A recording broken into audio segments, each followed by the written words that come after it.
Hello everyone, this is Simran and welcome to my channel SP education, जिसमें मैं आपके लिए लाई हूँ टीएन कॉलेज ऑफ कंपटीशन के नोट्स जो कि आपकी DSSS PRT, CTET and other teaching exams के लिए बहुत ही हेल्पफुल रहेंगे। सो गाइस, जैसा कि हमने अपने लास्ट वीडियो में स्टेजेस ऑफ डेवलपमेंट पढ़ा था, जिसमें हमने infancy, early childhood and later childhood के स्टेजेस के बारे में पढ़ा था, प्लस उनके फीचर्स के बारे में भी जाना था। और हम आज कि अपनी इस वीडियो में एडोलेसेंस पीरियड के बारे में और उसकी फीचर्स के बारे में पढ़ेंगे। तो चलिए स्टार्ट करते हैं गाइस। तो सबसे पहले ये आपको ध्यान रखना है कि जो एडोलेसेंस पीरियड की जो एज होती है वो 12 से लेके 18 ईयर्स तक होती है। और WHO ने जो एज दी है, यानी कि वर्ल्ड हेल्थ ऑर्गेनाइजेशन के अकॉर्डिंग जो एडोलेसेंस की एज होती है वो होती है 10 से लेकर 19 ईयर्स तक। ठीक है, तो आप ये ध्यान रखना। Adolescence is a transitional period from childhood to adulthood where all the changes biological, physical, social and cognitive occur rapidly।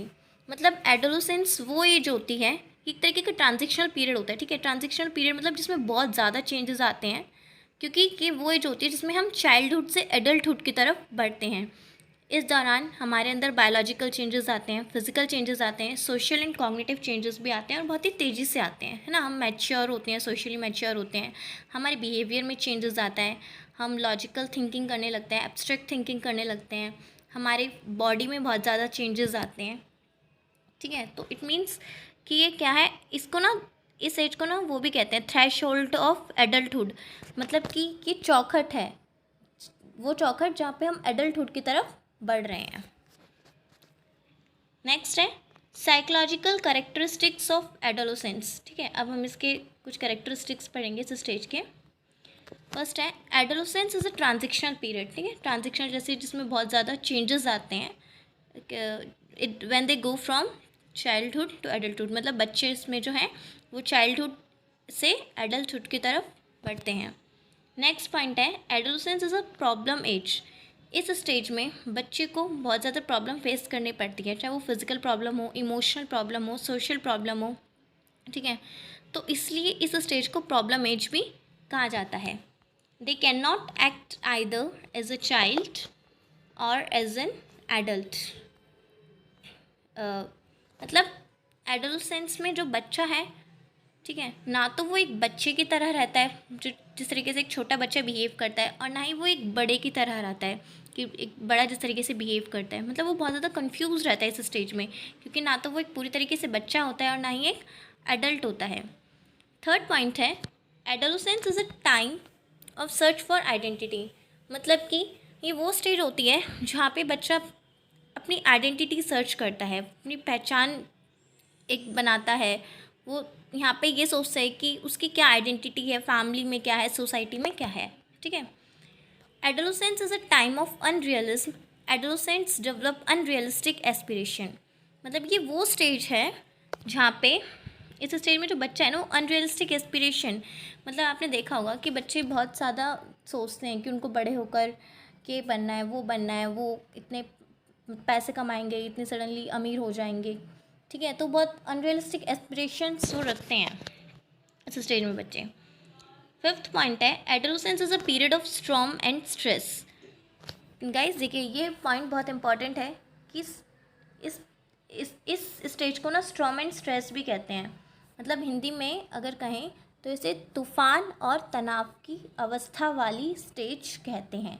और ये कहा है स्टैनली हॉल ने। किसने कहा है? Stanley hall. ठीक है, STANLEYHALL।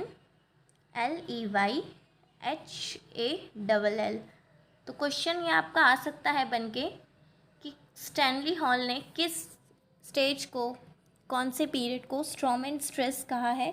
तो वो है एडोलेसेंस पीरियड। ठीक है, तो ये ध्यान रखना, क्योंकि इस स्टेज में हमारे इमोशंस इतने हाई होते हैं, एकदम तूफान लाने वाले, एंड बहुत ज़्यादा तनाव की स्थिति में भी रहते हैं इस स्टेज में। तो डेट्स वाई इसको कहा जाता है period of storm and stress. Sixth point है an adolescence is essentially a hero worshipper. मतलब इस स्टेज में बच्चा जो है वो हीरो वर्शिपर रहता है। हीरो वर्शिपर क्या होता है कि इसमें बच्चा किसी को अपना रोल मॉडल मानता है और फिर वो उसी के जैसे बनता है, उसके जैसे ड्रेसिंग स्टाइल कॉपी करना, उसका हेयरिंग स्टाइल कॉपी करना, उसके जैसे बिहेव को अपनाना, ठीक है। और वो क्या करता है, मतलब उसे वो अपना आइडल मान लेता है। तो दैट्स वाई वो हीरो वर्शिपर्स बनते हैं एडोलेसेंट्स, ठीक है। जैसे बॉलीवुड के जो हीरो हीरोइंस होते हैं वो उनको अपना आइडल मान लेते हैं, फिर उनके जैसा ड्रेसिंग स्टाइल, चलना फिरना, तो वो सब चीज़ें अपनाने लगते हैं। 7th है, sex consciousness becomes too intense at this time they are interested in opposite sex. मतलब इस स्टेज पे जो बच्चे होते हैं वो बहुत ज़्यादा सेक्स कॉन्शियसनेस होते हैं और वो अपोजिट सेक्स में बहुत ज़्यादा इंटरेस्ट लेने लगते हैं। 8 पॉइंट है, peer group relationships is too much intense. मतलब जो इनके फ्रेंड्स बनते हैं, जो उनका रिलेशन होता है फ्रेंड्स के साथ, पीयर के साथ, तो वो बहुत ज़्यादा गहरा होता चला जाता है, मजबूत होता चला जाता है। Adolescence is a period of day dreaming. और इस स्टेज में जो बच्चे होते हैं वो ख्याली पुलाव पकाते हैं, मतलब डे ड्रीमिंग करते हैं, ठीक है। तो इसलिए इसको कहा जाता है period of day dreaming.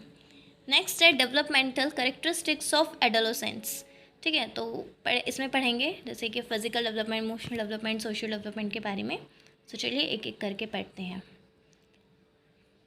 Physical development, physical growth reaches its peak and body takes its final shape. मतलब क्या होता है कि इस स्टेज में जो फिज़िकल ग्रोथ है वो एकदम अपनी पीक पर होती है, क्योंकि ये वो एज होती है जिसके बाद ग्रोथ जो है वो रुक जाती है अपनी पीक पर पहुंचने के बाद, एंड जो बॉडी है वो अपनी फाइनल शेप ले लेती है। Facial whiskers hair in the forearms, legs and chest begin to appear, ठीक है। फेस पे बाल आने लगते हैं, मूछें आने लगती है, जैसे हमने देखा होगा बॉयज़ की, एंड आर्म पिट में बाल आने लगते हैं, लेग्स पे। तो ये सब चीज़ें, ये सब चेंजेस आते हैं बॉडी में। ब्रेस्ट डेवलप होती है। Adolescents regardless of their sex are conscious of their physical appearance. मतलब इस स्टेज में जो एडोलेसेंट्स होते हैं वो क्या होते हैं कि बहुत ज़्यादा अपने फिजिकल अपीयरेंस को लेकर ना कॉन्शियस रहते हैं, ठीक है। खुद को एडमायर करना, खुद को बना के रखना एकदम कि एकदम अच्छे दिखें वो सबके सामने। तो इस तरीके से वो बहुत ज़्यादा फिजिकल अपीयरेंस को लेके बहुत अपना ख्याल रखते हैं। नेक्स्ट है sexual development. The one set of puberty is earlier in girls. Guys जैसे कि हमने अपने लास्ट वीडियो में भी पढ़ा था, जाना था कि जो सबसे पहले प्यूबर्टी हिट करती है वो गर्ल्स में करती है, ठीक है। बॉयज़ से पहले गर्ल्स में प्यूबर्टी हिट करती है around the age of 12 and 13, और जो बॉयज़ में करती है वो 13 to 14 ईयर्स में करती है। The first menstruation occurs at the age of 12 or 13 and for some it may vary due to individual differences। मतलब जो menstruation गर्ल्स में स्टार्ट होती है वो 12 to 13 एज में स्टार्ट हो जाती है, बट ये डिफ़र भी करती है। मतलब कि कोई किसी किसी गर्ल्स में ये 11 की एज में भी स्टार्ट हो जाती है, किसी किसी में थोड़ी लेट भी स्टार्ट हो जाती है 14 की एज में, ठीक है। तो ये इंडिविजुअल डिफरेंसेस के कारण भी होता है। नेक्स्ट है second point, boys reach puberty at about the age of 14, ठीक है। 14 की एज में उनको प्यूबर्टी, मतलब इस स्टेज में आते हैं। The signs of onset of puberty among the boys are the appearance of pubic hair, hair in the armpits, face, forearms, chest and legs, ठीक है। उनके फेस, मतलब उनके जो जेनिटल एरिया होते हैं उनमें हेयर आना स्टार्ट हो जाते हैं। थर्ड पॉइंट है auto एरोटिज्म। Boys and girls fall in love with each other. They try to take pleasure from their own bodies. मतलब ऑटो इरोटिज्म का मतलब होता है स्वकामुकता, ठीक है। इसको हिंदी में स्वकामुकता कहते हैं, जिसमें आपको पता है कि इस स्टेज में अपोजिट सेक्स में जो बच्चे हैं वो बहुत ज़्यादा इंटरेस्ट लेते हैं, ठीक है। अट्रैक्शन होता है, तो वो क्या होता है कि वो एक दूसरे के, मतलब एक दूसरे से लव करने लगते हैं। जो अट्रैक्शन होता है वो उसे लव कंसिडर कर लेते हैं, ठीक है। और फिर वो एक दूसरे में इंटरेस्ट लेते हैं, एंड देन फिर वो अपनी बॉडी से खुद ही मतलब प्लेजर लेते हैं। इसी को कहते हैं autoeroticism. Self decoration and admiring before the mirror are common practice. मतलब जैसे कहा ना कि वो अपने फिजिकल अपीयरेंस को लेकर बहुत ज़्यादा कॉन्शियस होते हैं, मतलब खुद को सजाना। यार आपने गर्ल्स को देखा होगा, बॉयज़ को भी देखा होगा, जिम करते हैं और हेयर एकदम ऐसे बना के रखते हैं। गर्ल्स भी अपने ड्रेसिंग सेंस को लेकर बहुत ज़्यादा कॉन्शियस रहती है ना, और बार बार अपने आप को शीशे में देखना, तो ये बहुत ज़्यादा कॉमन होता है इस स्टेज में। फोर्थ पॉइंट है heterosexuality. Boys and girls are interested to make friendship और establishing even sexual relationship with the members of opposite sex. मतलब क्या होता है कि जो इस स्टेज में बॉयज़ एंड गर्ल्स है ना, वो अपोजिट सेक्स के साथ फ्रेंडशिप करना, इवन उनके साथ सेक्सुअल रिलेशनशिप भी स्टेब्लिश कर लेते हैं, जैसे कोई हेट्रोसेक्सुअलिटी कहते हैं। गाइस देखिए, इसमें जो ये मेन पॉइंट है ना, मतलब ये जो आपको लिख रखा है जैसे हेट्रोसेक्सुअलिटी हो गया, ठीक है, और जो ऊपर लिखा था ऑटो इरोटिज्म, तो ये आपको ध्यान में रखना है कि क्या क्या चीज़ें कौन कौन से स्टेज में होती हैं, और बाकी इनको डिफ़ाइन कर रखा है, तो ये आप ध्यान में रखिएगा। और ख़ास करके जो ये पॉइंट्स हैं ये ज़रूर ध्यान में रखिएगा, ठीक है। तो पूछा जाएगा कि ये कौन से स्टेज में होता है और या फिर इसका क्या मतलब होता है। अब है इंटेलेक्चुअल डेवलपमेंट, यानी कि हमने फिजिकल डेवलपमेंट के बारे में पढ़ा, सेक्सुअल डेवलपमेंट के बारे में पढ़ा, अब पढ़ेंगे इंटेलेक्चुअल डेवलपमेंट कि इस स्टेज में किस तरीके से उनका ब्रेन डेवलप होता है बच्चों का। The adolescent can present his thoughts logically, मतलब कि इसमें जो बच्चा है ना वो लॉजिकली थिंकिंग करने लग जाता है, ठीक है। और सेकंड पॉइंट है the person keeps an abstract idea in mind as hypothesis and traces its consequences to know the facts, मतलब बच्चा एब्स्ट्रैक्ट आइडियाज़ भी सोचने लग जाता है उसके माइंड में एज हाइपोथेसिस, मतलब वो हाइपोथेसिस बनाता है ना, जैसे मैथ्स में फार्मूलाज होते हैं, साइंस में होता है ना, और उन हाइपोथेसिस के बेस पे वो कॉन्सिक्वेंसेस को मतलब ट्रेस करता है कि क्या इसके कॉज एंड इफेक्ट हो सकते हैं, ठीक है, and to know the facts को जानने के लिए। मतलब ओवरऑल कहने का मतलब ये है कि यहाँ पे बच्चा एब्स्ट्रैक्ट थिंकिंग कर रहा है। थर्ड है an adolescents power of imagination, memory, critical thinking and observation also increases, मतलब यहाँ पर जो उनकी मेमोरी होती है, उनकी इमेजिनेशन, उनकी क्रिटिकल थिंकिंग, ऑब्जर्वेशन, ये एक बच्चे की बढ़ती है ये सारी चीज़ें। नेक्स्ट है social development. Adolescence is a period of social conformity, मतलब ये वो स्टेज होती है जहाँ पे बच्चे को सोशल कन्फर्मिटी चाहिए होती है, उसको अपनी फैमिली में एक्सेप्टेंस चाहिए होती है, उसको अपने लोकेलिटी में, अपने नेबरहुड में एक्सेप्टेंस, उसको स्कूल में एक्सेप्टेंस चाहिए होती है, कि उसे कन्फर्मिटी चाहिए होती है ओवरऑल सोसाइटी में, तो इसको कहते हैं period of social conformity. Hero worship develops, they admire their hero and also try to identify with the idols in the mode of dressing, hair style and mannerism. जैसे कि मैंने आपको बताया कि बच्चे हीरो वर्शिपर्स होते हैं, है ना, कि वो अपना आइडल मानते हैं किसी को भी, देन फिर उसके जैसा बनना चाहते हैं, वो उसके जैसे ड्रेसअप करना, हेयर स्टाइल करना, मैनरिज्म, उसके जैसा मैनर सीखते हैं। थर्ड पॉइंट है adolescence is a period of establishing heterosexual relationship, मतलब वो हेट्रोसेक्सुअल रिलेशनशिप को स्टैब्लिश करते हैं। Group loyalty become common among teenagers, ठीक है, जो टीनेजर्स पे जो इस टाइम पे फ्रेंडशिप होती है वो अपने फ्रेंड्स के लिए बहुत ज़्यादा लॉयल होते हैं। एंड फिफ्थ है a feeling of social responsibility develops during this time, मतलब इस स्टेज में ना बच्चे में एक सोशल रिस्पॉन्सिबिलिटी की फीलिंग डेवलप होती है।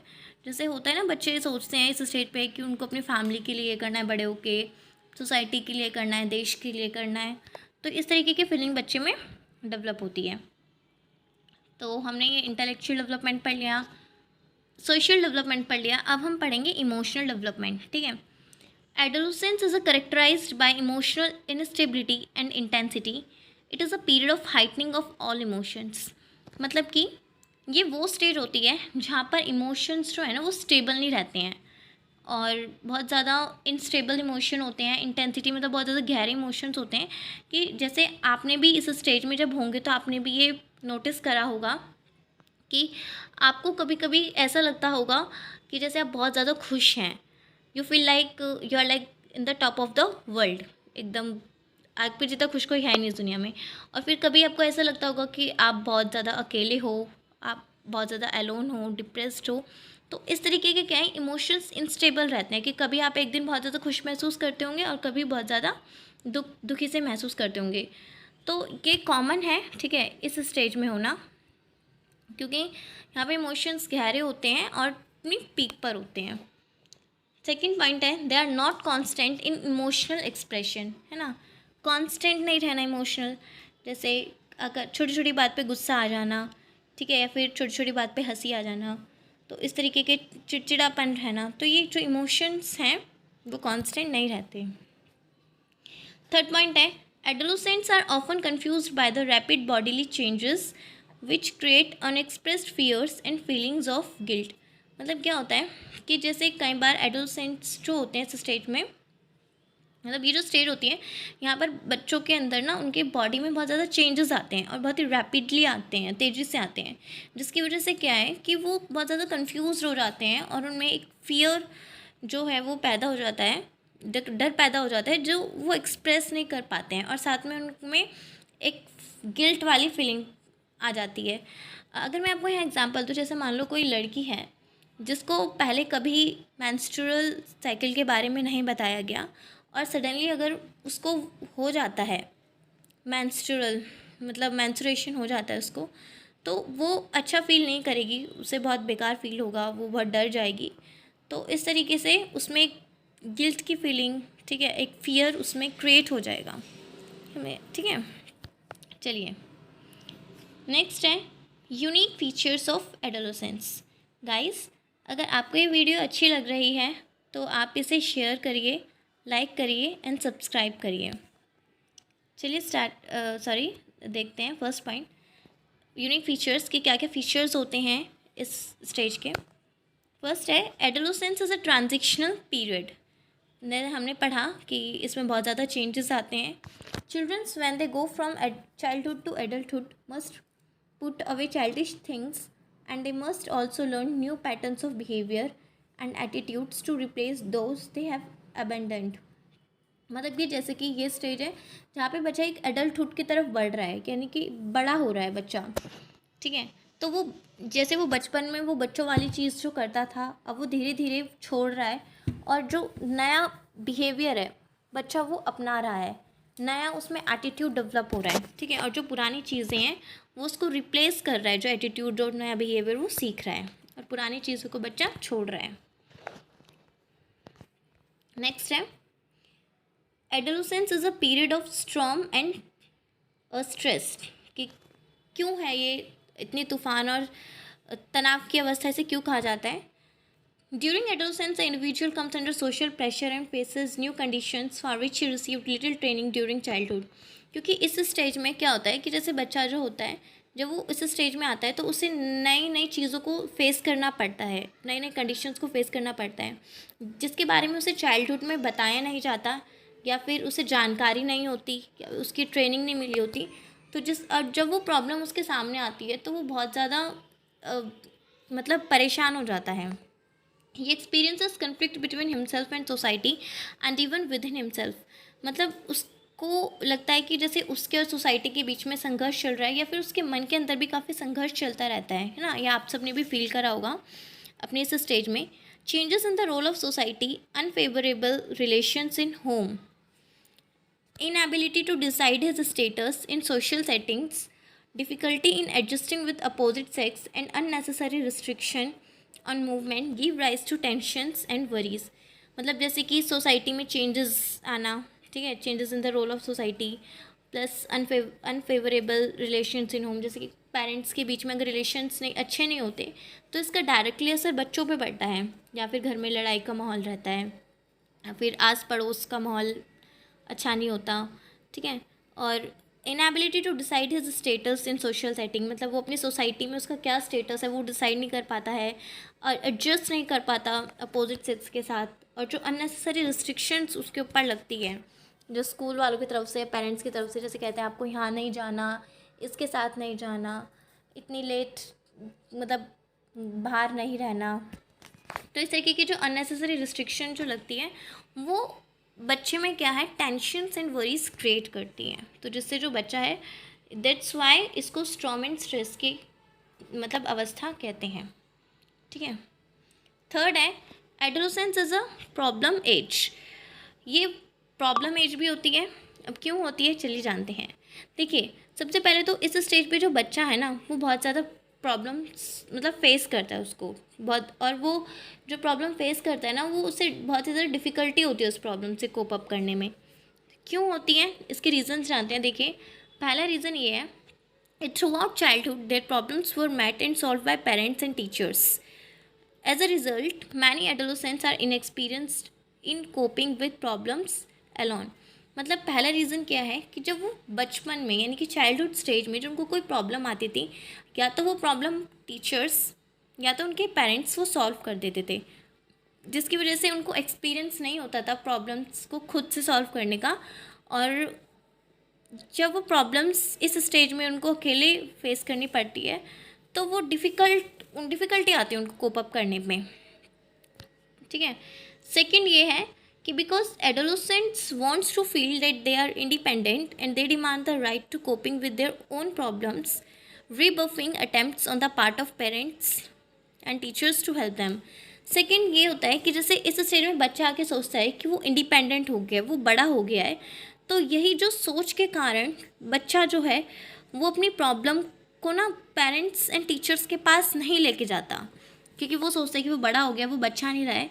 तो इसकी वजह से भी वो जो प्रॉब्लम को अकेले सॉल्व करने की कोशिश करता है तो वहाँ पे भी उसे बहुत डिफ़िकल्टी होती है उससे कोप अप करने में। तो ये दो रीज़न्स हैं जिनकी वजह से बच्चा अकेले प्रॉब्लम को सॉल्व नहीं कर पाता है, फिर करता है तो बहुत डिफ़िकल्टी होती है उसे उस प्रॉब्लम से ओवरकम करने में, कोप अप करने में, उसको सॉल्व करने में। तो उसको प्रॉब्लम एज कहते हैं। Developmental problems of adolescents in India. अब हमारे इंडिया में क्या क्या प्रॉब्लम है, ठीक है, एडोलसेंट्स की, चलिए एक एक करके जानते हैं। फर्स्ट है problems related to somatic variation. Somatic का मतलब होता है शारीरिक, ठीक है, शारीरिक परिवर्तन। जैसे कि इस स्टेज में बच्चों में बहुत ज़्यादा चेंजेस आते हैं, फिजिकल चेंजेस आते हैं, तो इनकी वजह से ना मतलब इन पर कोई खुल के बात नहीं करता है हमारे इंडिया में, तो ये एक बहुत बड़ी प्रॉब्लम है। Adolescents get bodily changes that in puberty during this period, the flow of blood during menstruation in girls and nocturnal emissions in boys create worries which lead to fears and anxieties, है ना, क्योंकि इनके बारे में बच्चों को जानकारी नहीं होती है और जब प्यूबर्टी हिट करती है और बच्चों को इन सब चीज़ का, द गर्ल्स को मेंस्ट्रुएशन का एंड बॉयज़ को नॉक्टर्नल एमिशंस, मतलब ये सब चीज़ें फेस करनी पड़ती हैं, तो उनमें वरीज क्रिएट होती है, फियर एंड एंग्जाइटी उनमें क्रिएट होता है। Since ours is a conservative society, youngsters are less oriented about the sudden physical change during puberty.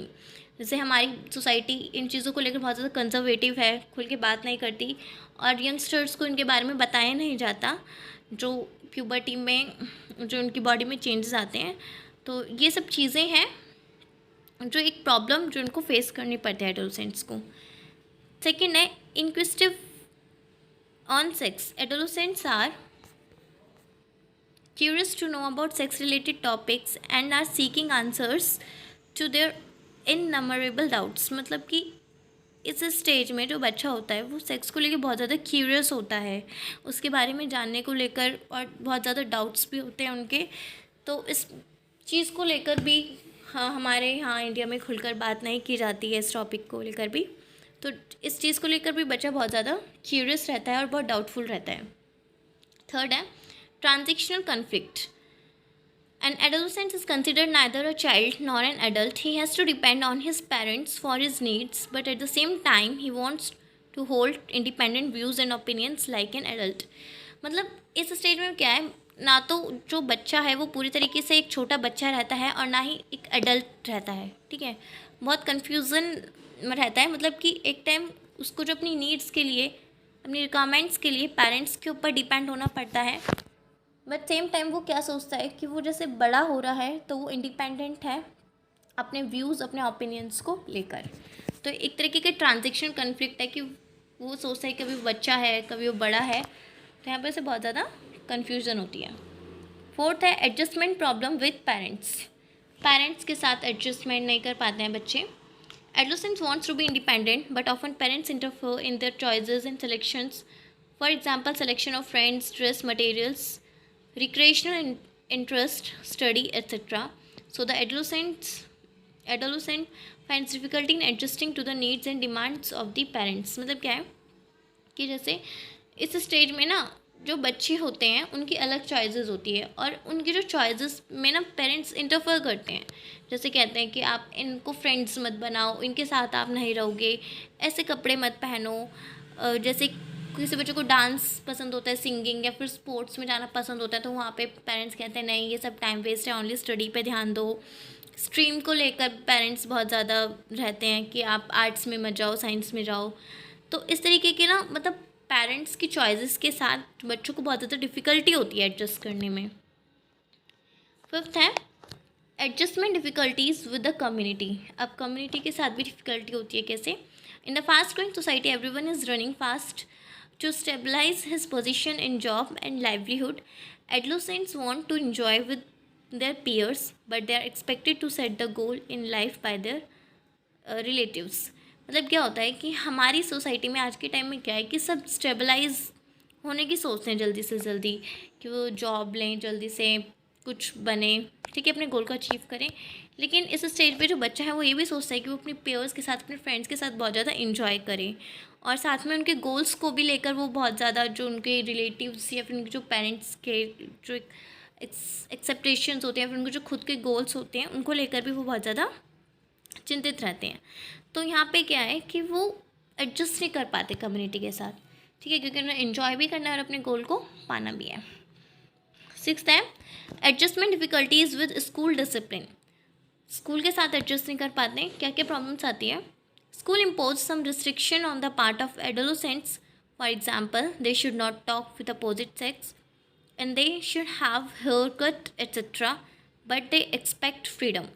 मतलब जैसे स्कूल्स में रिस्ट्रिक्शन लगाते हैं बच्चों के ऊपर, कि लड़कों से कहा जाता है तुम लड़कियों से बात नहीं करोगे, लड़कियों से कहा जाता है तुम लड़कों से बात नहीं करोगे, आप एक साथ नहीं बैठोगे, ठीक है, और हेयर ऐसे अच्छे तरीके से बना कर आओगे, हेयर कट के ऊपर रिस्ट्रिक्शन लगाया जाता है। तो इस तरीके कुछ अननेसेसरी रिस्ट्रिक्शन लगाए जाते हैं जो कि सही नहीं है, ठीक है। तो दैट्स वाई वो स्कूल में एडजस्ट नहीं कर पाते हैं बच्चे, वो स्कूल में फ्रीडम चाहते हैं कि उनको फ्रीडम मिले।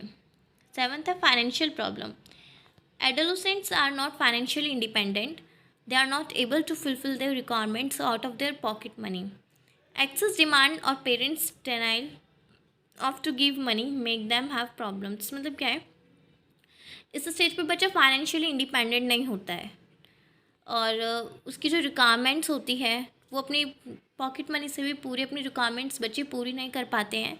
उनकी बहुत ज़्यादा डिमांड्स होती हैं बच्चों की, जिन्हें कि पेरेंट्स भी पूरी करने से मना कर देते हैं। तो यहाँ पे उनको प्रॉब्लम होती है जब उनकी डिमांड्स पूरी नहीं होती, अपनी पॉकेट मनी से पूरी नहीं कर पाते हैं, और पेरेंट्स भी मना कर देते हैं उनकी डिमांड्स को पूरी करने के लिए। तो ये भी उनके लिए प्रॉब्लम होती है ना, कि फाइनेंशियली इंडिपेंडेंट नहीं होते। 8th है conflict between parental aspiration and aspiration of the children. मतलब कि जैसे पेरेंट्स सोचते हैं कि मेरे बच्चे को ये बनना चाहिए, और मेरा बच्चा सोचता है नहीं मुझे तो ये बनना है। तो इसके बीच में भी एक संघर्ष पैदा होता है। Without understanding the interest and abilities of children, parents place high aspiration regarding the achievements of their children. मतलब क्या होता है कि अपने बच्चों का इंटरेस्ट जाने बिना और उनकी क्या एबिलिटी है ये जाने बिना, जो पेरेंट्स हैं ना वो हाई एस्पिरेशन लगा लेते, बहुत ज़्यादा महत्वाकांक्षी बन जाते हैं अपने बच्चों के लिए, ठीक है, ये जाने बिना कि उनका इंटरेस्ट किस में है, वो एक्चुअली में खुद क्या चाहते हैं बनना। तो ये सब चीज़ें भी एक संघर्ष पैदा करती हैं। 9th है problems related to physical appearance. Physical appearance and health are given more importance by the adolescents. जैसे आपको पता है कि इस स्टेज में जो बच्चा है वो बहुत ज़्यादा ही अपने फिजिकल अपीयरेंस को लेकर कॉन्शियस रहता है, अपनी हेल्थ को लेकर भी बहुत ज़्यादा मतलब वो कॉन्शियस रहता है, बहुत इंपॉर्टेंस देता है। 10th है heterosexual adjustment problem. Adolescents want to mingle with their opposite sex, their parents and teachers put restriction on the part of youngsters to have even friendship with opposite sex, है ना, कि जैसे कि इसमें क्या है कि जो बच्चे हैं वो अपोजिट सेक्स के साथ मतलब उनमें इंटरेस्ट लेते हैं, उनके साथ फ्रेंडशिप करना चाहते हैं, जैसे लड़के लड़कियों के साथ एंड लड़कियां लड़कों के साथ। बट क्या है कि यहाँ पे पेरेंट्स एंड टीचर्स रिस्ट्रिक्शन लगाती हैं कि आप इनसे बात नहीं करोगे, साथ नहीं बैठोगे। तो इस वजह से भी क्या है कि उनको एडजस्टमेंट करने में ना प्रॉब्लम आती है। अब है overcoming the problems of adolescents. अब हमारे इंडिया में इनके साथ ये प्रॉब्लम्स हैं, ठीक है, एडोलेसेंट्स की ये प्रॉब्लम है। तो कैसे इनको ओवरकम किया जा सकता है इन प्रॉब्लम से एडोलेसेंट्स को? फर्स्ट है parents and teachers should explain to the childrens about the various aspects of growth and development related to specific periods. मतलब कि पेरेंट्स एंड टीचर्स को जो ग्रोथ एंड डेवलपमेंट के वेरियस एस्पेक्ट्स होते हैं उन पर खुलकर बात करनी चाहिए, ठीक है, और बच्चों को बताना चाहिए। सेकेंड है sex related doubts should be clarified to them. और जो बच्चों इस स्टेज पे जो बच्चों के मन में डाउट होते हैं सेक्स को लेकर, ठीक है, उनको क्लियर करना चाहिए, सेक्स एजुकेशन जो कि स्कूल में प्रोवाइड करनी चाहिए, प्लस पेरेंट्स को भी बताना चाहिए। Third, they need to be oriented about the menstruation cycle and hygiene. Girls को इनके बारे में जानकारी, इवन बॉयज़ को भी जानकारी देनी चाहिए कि मेंस्ट्रुएशन साइकिल के बारे में, पर्सनली हाइजीन के बारे में। फोर्थ है, adolescents should be respected and be given freedom to share their feelings and problems. मतलब इस स्टेज पे जो एडोलेसेंट्स होते हैं, बिकॉज उनको वो थोड़े लॉजिकल थिंकिंग करने लगते हैं, ठीक है, एब्स्ट्रैक्ट थिंकिंग करने लगते हैं। तो इस स्टेज पे उनके जो फीलिंग्स होती हैं और उनकी जो प्रॉब्लम्स होती हैं, उनके जो ओपिनियन, जो व्यूज़ होते हैं, उनको रिस्पेक्ट करनी चाहिए। और साथ ही में उनको फ्रीडम होनी चाहिए कि वो अपने फीलिंग्स एंड प्रॉब्लम्स को शेयर कर सके बिना किसी हिचक के। Views of the adolescents are also to be taken for decision making. किसी भी डिसीजन मेकिंग में उनके व्यूज़ को इम्पोर्टेंस मिलनी चाहिए और साथ में उनको सम्मिलित भी किया जाना चाहिए उनके व्यूज़ को। An idle mind, 6th point है, an idle mind is the devil's workshop. Constructive work has to be given to the teenager for streamlining his energy. मतलब जैसे कहते हैं कि खाली दिमाग शैतान का घर होता है। तो इस स्टेज पे जो बच्चा है उसको कोई ना कोई कंस्ट्रक्टिव वर्क देना चाहिए या फिर कोई वोकेशनल कोर्स उसके लिए होना चाहिए। अगर बच्चा स्कूल नहीं जा रहा है तो उसके लिए वोकेशनल कोर्स होना चाहिए, फिर अदर कंस्ट्रक्टिव वर्क बच्चे को देना चाहिए, ताकि जिससे कि जो उसकी एनर्जी है वो सही डायरेक्शन में लगे। 7th है, religious and moral education help to reduce the restlessness, indiscipline, dishonesty and aimlessness among the youth. मतलब बच्चों को रिलीजियस एजुकेशन प्रोवाइड करनी चाहिए, मोरल एजुकेशन, जिससे क्या होगा कि उनमें रेस्टलेसनेस नहीं होगा, इनडिसिप्लिन क्रिएट नहीं होगा, डिसऑनेस्टी, एमलेसनेस, ये सब चीज़ें नहीं होगी। 8th है, the vocational training has to be planned to make them self sufficient in financial aspects. और बच्चों को vocational training, vocational course provide किया जाना चाहिए कि जिससे वो एटलीस्ट खुद के लिए तो सेल्फ सफिशिएंट हो सके एंड फाइनेंशियली इंडिपेंडेंट हो सके। ठीक है गाइस, तो ये थी कुछ मतलब तरीके हैं जिनसे कि एडोलेसेंट्स को जो प्रॉब्लम्स है उनसे ओवरकम किया जा सकता है। सो गाइस, ये थी एडोलेसेंट्स के ऊपर मतलब वीडियो, एंड इसमें इनके फीचर्स हैं। और अगर आपको हमारी ये वीडियो पसंद आती है तो इसे लाइक करें, सब्सक्राइब करें एंड ज़्यादा से ज़्यादा शेयर करें अपने फ्रेंड्स को, ठीक है। और हमारे वीडियो देखने के लिए बहुत बहुत थैंक यू।